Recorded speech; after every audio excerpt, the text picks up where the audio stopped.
आपल्यासोबत महाविकास आघाडीचे पुरस्कृत उमेदवार कृष्णा पाटील आष्टीकर आहे. दादा, आज मतदानाची प्रक्रिया पार झालेली आहे, किती विजयाची खात्री वाटत आहे? माझ्या चेहऱ्याकडे पाहून आपल्याला काही शंका वाटते का? मी आपल्याला आधी सांगितलं होतं 10-20 मतां आघावचेच घेऊन निवडून येईल, 100% निवडून येईल. काही वडिलांसोबत बोलणं झालेलं आहे का? बरंच पाणी पुलाखालून गेलेलं आहे. ज्या दिवशीपासून त्यांचा फोन बंद आहे त्या दिवशीपासून माझा आणि त्यांचा संपर्क कुठल्याही माध्यमातून नाही झालेला आहे. नागेश पाटील आष्टीकरांवर सुषमा अंधारे यांनी घणाघात केलेला आहे. तुम्हाला देखील दुरुस्त आणि चतुर असं त्यांनी शब्द वापरलेले आहेत. त्यांनी तर पार आमच्या खानदानीचा सगळा उद्धार केलाय. पण मला वाईट वाटलं या गोष्टीचं का वडील एका पक्षामध्ये आणि मुलगा एका पक्षामध्ये, हे काय काय नवीन समीकरण नाहीये. दोन वेगवेगळ्या विचारधारा असू शकतात. आजोबर हे सगळं बाजूला ठेवूया, अजून माझे वडील तिकडे गेलेत का हे सुद्धा सिद्ध झाले नाही. आता कसलं यांना घाई कसली मला कळत नाही. म्हणजे एकीकडं गजाभाऊ शिंदे साहेबांसोबत आहेत, म्हणजे गजानन कीर्तीकर साहेब हे शिंदे साहेबांसोबत आहेत आणि अमोल कीर्तीकर हे ठाकरे साहेबांसोबत आहे. मग हे कुठंतरी माझ्यासोबत लागू होत नाही का? मी आघाडीचा उमेदवार आहे. मी आपल्याला कालही व्हिडिओ तयार करून त्या ठिकाणी सांगितलेलं की मी आघाडीसोबतच राहणार आहे. मला काँग्रेसने व्हीप बजावून सगळ्यांनी मतदान करायचं आवाहन केलेलं आहे. म्हणजे हे नांदेडचे सगळे मूर्ख आणि कुठल्या तरी अंधारेताई पुण्याहून बसून सगळे काही गणित मांडतात, हे बरोबर आहे. काही लॉजिक कळलं नाही आणि कदाचित या असल्या काही नेत्यांमुळेच वीट आला असावा. सॉरी, जरा त्रास होतोय कारण कंटिन्यू बोलतोय सकाळपासून. पण कंटिन्यू असं काहीतरी चालवणे, एकदाच मी समजू शकतो की ते कुठल्या तरी गोष्टीमध्ये व्यक्त झाले असतील, पण माझ्यावर विनाकारण व्यक्त व्हायचं कारण नव्हतं.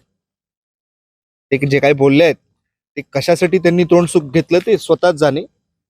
पण मी उद्धव साहेबांचा माणूस आहे, त्यामुळे मी अँसरेबल उद्धव साहेबांना आहे. माझे कालही संपर्क उद्धव साहेबांसोबत, आदित्य साहेबांसोबत चालू होते. मी आजही मिलिंद नार्वेकर साहेबांच्या कंटिन्यू संपर्कात होतो, टाइम टू टाइम अपडेट देत होतो मतदानाचे. त्यामुळे मी सुषमाताईला वगैरे अनस्टेबल नाहीये आणि मी देणार पण नाही त्यांना काही. उद्धव ठाकरे यांना तुम्ही काय सांगितलंय? त्यांनी तुम्हाला काही विचारलंय का वडिलांबद्दल? नाही, अजून तरी मला उद्धव साहेबांनी कुठलीच गोष्ट विचारलेली नाहीये. ते जे काही ते त्यांच्या साहेबांच्या संदर्भातल्या गोष्टी असतील ते त्यांना विचारतील. त्यांनी मला कुठल्याही या बाबतीमध्ये कुठलाच प्रश्न विचारलेला नाहीये. साधारणपणे किती दिवसापासून वडिलांशी संवाद नाहीये तुमचा? मी सांगितलं ना, ज्या वेळेसपासून त्यांचा फोन बंद आहे त्यावेळेसपासून ज्या वेळेसपासून त्यांचा फोन बंद आहे त्यावेळेसपासून माझा त्यांचा संपर्क नाही. बरं, आज नांदेडमध्ये शिवसैनिकांनी पुतळा जाळलेला आहे साहेबांचा. थोडी घाई करतायत असं मला वाटतं. बरं, काय आव्हान काय राहणार आहे वडिलांना? मी माझ्या वडिलांना आव्हान करण्या इतका मोठा नाही झालोय. ते सुज्ञ आहेत, वेळी आपल्याला त्यांची ते स्वतः प्रतिक्रिया देतील.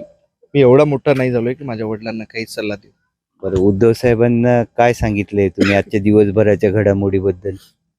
नाही, उद्धव साहेबांना एवढं सांगितलंय का प्रचंड बहुमताने कृष्णा पाटील हा नांदेडचा मैदान मारणार म्हणजे मारणार. अशोक चव्हाण कडून आपकी बार 400 पारचा नारा देण्यात आलेला आहे. ते कदाचित त्यांनी दुसऱ्या जिल्ह्यातून आयात केले असावे.